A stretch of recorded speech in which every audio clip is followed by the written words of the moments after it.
फलंदाजावर हेच पाहायला मिळते कैलास झडपी नाही. आणि यावेळेस ते नातं काय आहे हे ऋतिक दर्शवतो. बॅटिंग स्टॅन्सवर छान पद्धतीने उत्कृष्ट टायमिंग. पहिलाच बॉल मी म्हटलं होतं की 90 पुन्हा एकदा बॅक टू बॅक 13 पाहिजे असताना फटका उंच गेला. मॅन ऑफ द सिरीज मिळाली आणि अनिकेत चौधरी बेस्ट बॉलर ठरले होते. एकंदरीत काय म्हणाले या मैदानाविषयी? मुनीश पहली गेंद पे उनका स्वागत हुआ था। इस बार गेंद बल्ले के बीचों बीच ये छक्का नहीं है, ठाड़ गेंदे ये शॉर्ट बॉल थे और उसे उड़ा।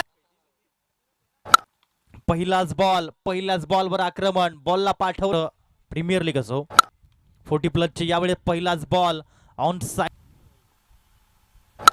फुल toss. I am the boss हीच ओळखलं जातं. चांगला फटका आहे अगदी सॉफ्टने.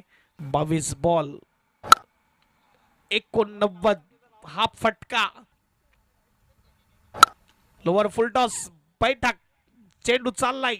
पुन्हा षटकातील पुढील बॉल ऑन साइडला उडवले. बॉलला खूप चांगलं कनेक्शन. गोविंद आहे श्री लाईव्हचे प्रॉपरायटर आणि त्यांना प्रथमतःच या ठिकाणी प्रोफेशनल 30 बॉल मध्ये पहिलाच बॉल सरळ बॅटने खेळलाय.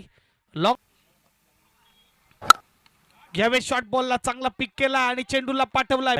मागचं ओव्हर कमालीचं पाहायला मिळालं जिथे फक्त 3 धावा खर्च केल्या परंतु मेडन हाताळले आणि 5 विकेट मिळवला. यावेळेस फुल टॉस बॉल सोडणार नाही. यावेळेस पुल केलाय आणि पुल सक्सेसफुल. अंतिम फायनलचा दिवस असेल. घुटने पे बॅलन्स करके हातमध्ये गोलंदाजी चांगली झाली. फलंदाजी देखील चांगली होत असताना स्टँड अँड डिस. राहुल मेरे यावेळेस मात्र तयार होते आणि यावेळेस आक्रमण केलंय. पहिलाच बॉल राहुल मेरेचं देखील स्वागत. यावेळेस बॉलला पाठवले. फुल टॉस चेंडू देखील तर मी सोडणार नाहीये. फुल टॉस बॉल आल्या चेंडूला पाठवलंय आउट.